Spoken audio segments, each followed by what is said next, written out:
Hi folks, this is Tony for aminutetomidnight.com. Please make sure you subscribe to our blog at aminutetomidnight.com. Go down the right hand side of the page and enter your email address where it says subscribe to blog. Well, this will just be a short video, but the big news today, plastered everywhere, the only news, is the death of Queen Elizabeth II, who lived from 1926 to 2022 and has been the longest serving monarch in British history.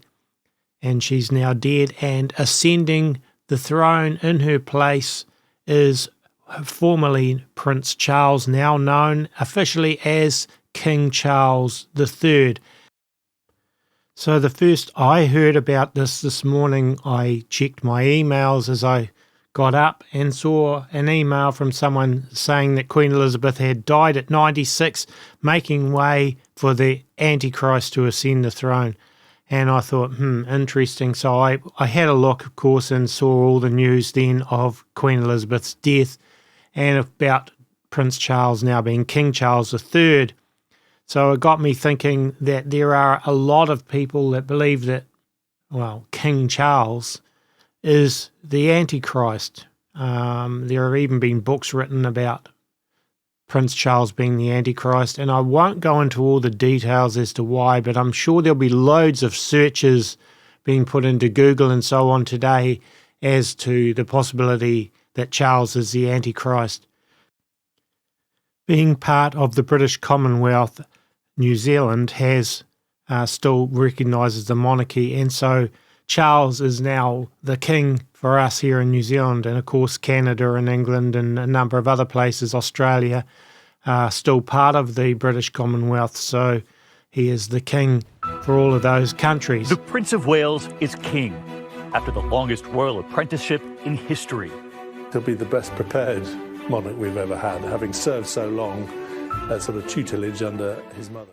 As Charles now prepares to ascend the throne, what does he do with it?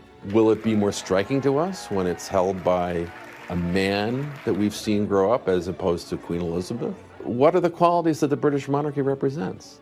That's the question that Charles is going to now have to answer. Now, as far as the possibility of Charles being the Antichrist goes, I'm not going to go into a lot of the details on it. A lot of it revolved around the 666, supposedly, with him being the Prince of Wales. Well, he's no longer the Prince of Wales, he's the king. So I'm not sure how that changes people's interpretation of it. But one thing, and I'm not going to get into whether he is or isn't the Antichrist, but I will say this, that Charles is a big advocate for the Great Reset. He was one of the voices that was with Klaus Schwab in 2020 when it was announced, the Great Reset, and Charles put part of the video announcement. He had his own announcement in there. He's also a pusher of climate change agendas, Agenda 2030, and so forth. We have a golden opportunity to seize something good from this crisis. Its unprecedented shockwaves may well make people more receptive to big visions of change. And global crises like pandemics and climate change know no borders and highlight just how interdependent we are as one people sharing one planet. Charles, it was a big week for Prince Charles, a kind of culmination of 50 years work on the environment, and he launched what's called the Terra Carta.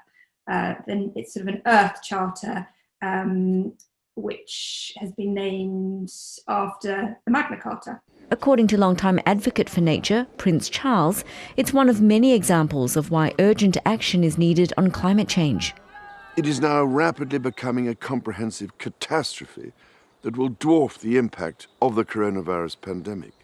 At this late stage, I can see no other way forward but to call for a Marshall-like plan for nature, people and planet. We must now put ourselves on a warlike footing. Whether he has any real teeth is the issue I have in question. He's symbolic as the king, but the king is not supposed to, British king is not supposed to get involved in politics and so forth. Now, while he was the prince, he was free to do that. But now that he's the king, that changes things. He's also not as well liked as Elizabeth was, as the Queen. Whether Charles could rally people around him that well, time will tell.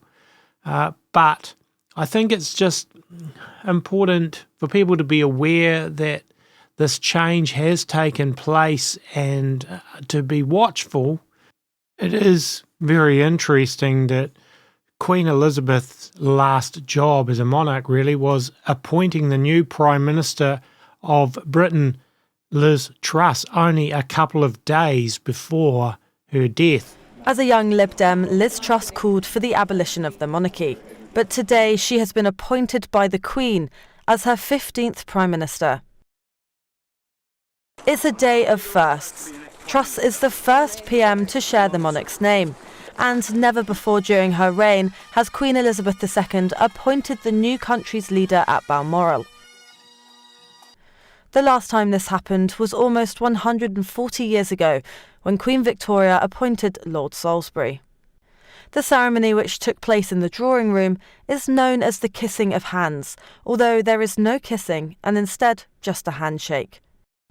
The conversation, like the weekly meetings between Prime Minister and monarch, was private, but what we do know is that the Queen will have asked the new leader if she will form a government. Shortly before Truss arrived to take up the mantle, the Queen dismissed outgoing Prime Minister Boris Johnson from his role. So we now have a big change, having a new Prime Minister in Britain and a new King over the British Commonwealth.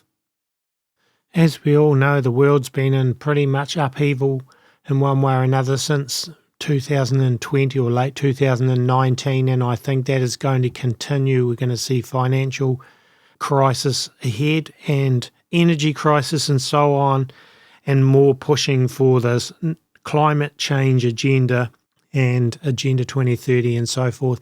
It will be interesting to just watch and see what role, if any, well, now King Charles has in this.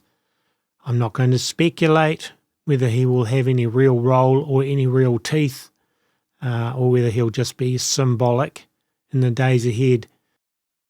I do believe that Charles has a basically one world government, new world order, Antichrist type of role or belief system, but I don't think it's wise for people to be running around declaring that the Antichrist is now on the throne. I really don't. At least not at this stage anyway. Anyway, that's all I wanted to cover in this video.